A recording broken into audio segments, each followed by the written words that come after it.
চিৰাং জিলাৰ বিজনীত বিধায়ক অজয় কুমাৰ ৰায়ৰ উদ্যোগত আৰু বিজনীৰ ৰঙালী বিহু উদযাপন সমন্বয় সমিতিৰ সহযোগত বিজনীৰ ছোৱালী হাইস্কুল খেলপথাৰত 5 দিনীয়াকৈ চলি থকা বিহু কৰ্মশালাৰ সফল সামৰণি পৰে। অসম গৌৰৱ ৰঞ্জিত গগৈৰ নেতৃত্বত অসমৰ কেইবাগৰাকী অভিজ্ঞ প্ৰশিক্ষকে 5 দিনে আগবঢ়াই অহা প্ৰশিক্ষণত বিজনীৰ প্ৰায় 400তকৈ অধিক নাচনী ঢুলীয়াই অংশগ্ৰহণ কৰে। সামৰণি অনুষ্ঠানত অসম গৌৰৱ ৰঞ্জিত গগৈ উপস্থিত থাকি বিজনীত অনুষ্ঠিত এই কৰ্মশালা এক ব্যতিক্ৰমী কৰ্মশালা বুলি মন্তব্য কৰে। এই প্ৰচেষ্টাৰ বাবে বিজনীৰ বিধায়ক অজয় কুমাৰ ৰায়ৰ শলাগ লোৱাৰ লগতে মুখ্যমন্ত্ৰী ডক্টৰ হিমন্ত বিশ্ব শৰ্মাই 25,000 বিহুৱা বিহুৱতীক লৈ দিল্লীত অনুষ্ঠিত হ'বলগীয়া বিহু প্ৰদৰ্শনত বিজনীৰ পৰা নাচনী পাব বুলি আশা ব্যক্ত কৰে। আনহাতে বিজনীৰ বিধায়ক অজয় কুমাৰ ৰায়ে মুখ্যমন্ত্ৰী হিমন্ত বিশ্ব শৰ্মাই অসমৰ কলা সংস্কৃতিক বিশ্ব দৰবাৰলৈ নিয়া প্ৰচেষ্টাক সহযোগিতা কৰি যাব বুলি মন্তব্য কৰে। হয়, আচলতে আমি বহু ৱৰ্কশ্বপতে এইবছৰ দেখিছোঁ বা ময়ো উপস্থিত আছোঁ, কিন্তু এইখন অলপ এক্সেপশ্যনেল আৰু সঁচাকৈ মই দেখি অভিভূত হৈছোঁ। ইমান ধুনীয়া সৰুৰ পৰা ল'ৰা ছোৱালীয়ে প্ৰায় মোটামুটি 500 মানে হৈছে নেকি, মোৰ এনেকুৱা ধাৰণা এটা হৈছে, ঢুলীয়াৰ পৰা সৰু নাচনীৰ পৰা ডাঙৰ নাচনীলৈকে। আৰু গতিকে এইখন এই ৱৰ্কশ্বপটো অকণমান এক্সেপশ্যনেল এইকাৰণে যে প্ৰত্যেকখন বিহুতলীতে বা প্ৰত্যেক অৰ্গেনাইজাৰে একোগৰাকী প্ৰশিক্ষাৰ্থীৰ পৰা প্ৰায় 1200 টকাৰ পৰা 1500 টকালৈকে ফিজ হিচাপে লয়। গতিকে ইয়াতে কিন্তু ফ্ৰীকৈ কৰা হৈছে। এইটো এটা খুব ডাঙৰ, খুব এটা আটাইতকৈ মানে সঁচাকৈ তাৎপৰ্যপূৰ্ণ।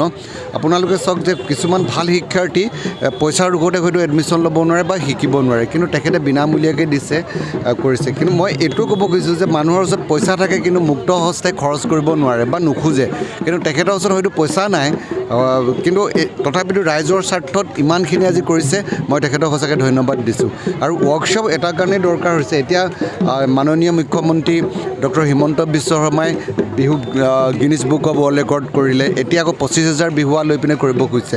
যদিহে এখেতসকলৰ নিচিনা বিধায়কে যদি বিনামূলীয়াকৈ যদি প্ৰত্যেকখন জিলাতে একোটা এটা ডাঙৰ ৱৰ্কশ্বপ অনুষ্ঠান কৰে, আমি অন্ততঃ 2000 মানে পাৰ্টিচিপেণ্ট, 2000 শিক্ষাৰ্থী আমি মানে 25,000 যি দিল্লীত অনুষ্ঠিত হ'ব অহা বছৰলৈ, তাৰ কাৰণে আমি বিজনী সমষ্টিৰ পৰাই 2000 পাম বুলি আমি আশাবাদী। প্ৰথমতে আপোনালোকৰ জৰিয়তে বিজনীবাসী তথা অসমবাসীলৈ মই অসমীয়া নৱবৰ্ষ আৰু ৰঙালী বিহু উপলক্ষে ডাঙৰলৈ শ্ৰদ্ধা, বন্ধুবোৰলৈ শুভেচ্ছা আৰু কণ কণ ভাইটি ভণ্টিসকললৈ মৰম যাচিছোঁ।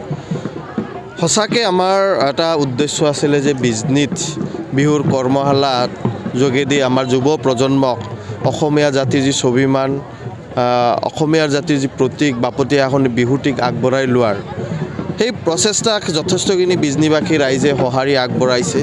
আৰু আমাৰ আজি ৰঞ্জিত গগৈ ডাঙৰীয়াৰ টীম আজি 5 দিনে আমাৰ মাজত আছিলে, আৰু আজি ৰঞ্জিত গগৈ ডাঙৰীয়াও আমাৰ অসমৰ গৌৰৱ, তেওঁ আমাৰ মাজত আহি পাইছেহি। প্ৰায় 400ৰো অধিক আমাৰ যিসকল যুৱ প্ৰজন্মই এই বিহু কৰ্মশালাত ভাগ লৈছিলে, মই ভাবোঁ যথেষ্টখিনি তেওঁলোকে ইয়াৰ পৰা শিকিবলৈ পাইছে। আচলতে আমি অসমৰ লয়াৰ অসম বুলি ক'লে বিহুৰ আপাৰৰ দৰে ইমান বেছি তেওঁলোকে হয়তো 1 মাহৰ পিছত পাহৰি যোৱা যেন লাগে। মই ভাবোঁ যে গোটেই বছৰটো অসমৰ এই স্বাভিমানক আঁকোৱালি ৰাখিব লাগে। সেইকাৰণে এই প্ৰেৰণা যোগোৱাৰ কাৰণে এই প্ৰচেষ্টা আমাৰ আছিলে, আৰু এই প্ৰচেষ্টাত মই ভাবোঁ যে কিছু পৰিমাণে হ'লেও আমি ছাকচেছ পাবলৈ সক্ষম হৈছোঁ। খুব ধুনীয়াকৈ মই দেখিছোঁ যে আমাৰ সুপ্ত প্ৰতিভাক জগাই তোলাৰ যি আমাৰ প্ৰচেষ্টা, সেই প্ৰচেষ্টা ইতিমধ্যে আমি দেখিছোঁ। যথেষ্টখিনি নাচনী আছে, ঢুলীয়া আছে, তেওঁলোকে যথেষ্টখিনি শিকিব পাৰিছে আৰু তেওঁৰ প্ৰতিভাক আমাৰ মাজত তুলি ধৰিব পাৰিছে বা ৰাইজৰ মাজত তুলি ধৰিব পাৰিছে। মই ভাবোঁ যে যোৱাবাৰ প্ৰায় নতুনকৈ আমি 4-5টা বিহু দলৰ আমাৰ বিজনীতে তেওঁলোকে প্ৰয়াস কৰিছিলে, বিহু দল তেওঁলোকে নতুনকৈ সৃষ্টি কৰিছিলে। এইবেলি মই ভাবিছোঁ আৰু বেছিকৈ হ'ব, আৰু এই যি যাত্ৰা আমাৰ যুৱ প্ৰজন্মক প্ৰেৰণা দিয়াৰ যি যাত্ৰা বিহুক লৈ, এইটো আমি সদায় অব্যাহত ৰখাৰ চেষ্টা আমি কৰিম। কাৰণ আমাৰ এই বাপতি সাহোন বিহুক আমি সদায় আমাৰ বুকুৰ আপোন কৰি ৰাখিবই লাগিব। তেতিয়াহ'লে আমাৰ জাতিৰ স্বাভিমান বা আমাৰ জাতিৰ যে আমাৰ মাননীয় মুখ্যমন্ত্ৰী ডাঙৰীয়াই যে এই বিহুটিক বিশ্বৰ বুকুত প্ৰতিষ্ঠা কৰিছে, আৰু সেই প্ৰতিষ্ঠাক সন্মান থাকিব বুলি মই ভাবোঁ।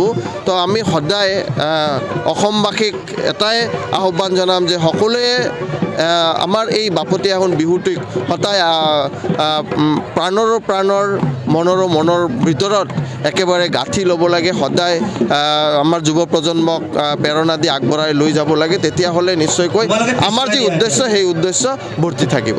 বিহুৱে বিশ্ব ৰেকৰ্ড কৰিলে পূৰ্বতে মুখ্যমন্ত্ৰী হিমন্ত বিশ্ব শৰ্মাৰ নেতৃত্বত পুনৰবাৰ 25,000 বিহুৱতীক লৈ দিল্লীত এটা প্ৰদৰ্শন কৰিবলৈ আগবাঢ়িছে, কি ক'ব এইটো? চাওক, ইতিমধ্যে মুখ্যমন্ত্ৰী ডাঙৰীয়াৰ অসমৰ কলা সংস্কৃতিৰ প্ৰতি যিটো আগ্ৰহ বা তেওঁ অসমীয়া কলা সংস্কৃতিক বিশ্বৰ বুকুত প্ৰতিষ্ঠা কৰাৰ কাৰণে যি প্ৰয়াস, বিহুৱে নহয় কিছুদিন আগত বাগানীয়াসকলৰ যি আমাৰ ঝুমুৰ, সেই ঝুমুৰ আমাৰ সম্পূৰ্ণ কৰিলে, বিশ্ব ৰেকৰ্ড কৰিলে। আমি বৈশাগুৰ যিসকলে বড়োসকলৰ কলা কৃষ্টি সেইটোকো অহা বছৰ আমি কৰিবলৈ গৈ আছোঁ। আৰু বিহুকো দিল্লীতো গৈ পেলাই বিহুক আৰু ভাল যাতে প্ৰদৰ্শনত দেখুৱাব পাৰে, আমাৰ কালচাৰটো বিভিন্ন ভাৰতবৰ্ষৰ বিভিন্ন ৰাজ্যই দেখিব পাৰে, বিভিন্ন কাণ্ট্ৰিয়ে দেখিব পাৰে। তাৰ কাৰণে মুখ্যমন্ত্ৰী ডাঙৰীয়া সদায় ব্যৱস্থা লৈছে, আমাৰ সাংস্কৃতিক মন্ত্ৰী বিমল বৰা ডাঙৰীয়া সদায় ব্যৱস্থা লৈছে। আৰু আমিও অসমবাসীৰ হৈ এজ এ বিজনী বিধায়ক হিচাপে হৈ সদায় সেই মুখ্যমন্ত্ৰী আৰু আমাৰ সাংস্কৃতিক মন্ত্ৰী বিমল বৰা ডাঙৰীয়াৰ কাৰ্যক আমি শলাগ লৈছোঁ আৰু সদায় আমি তেওঁলোকে যি নিৰ্দেশনা আমাক দিব তাৰ পৰা সদায় আমি আগবাঢ়ি যাম বুলি আমিও প্ৰতিশ্ৰুতিবদ্ধ। বিজনীৰ পৰা আশিষ দাসৰ ৰিপৰ্ট, এনি ভাৰত 24।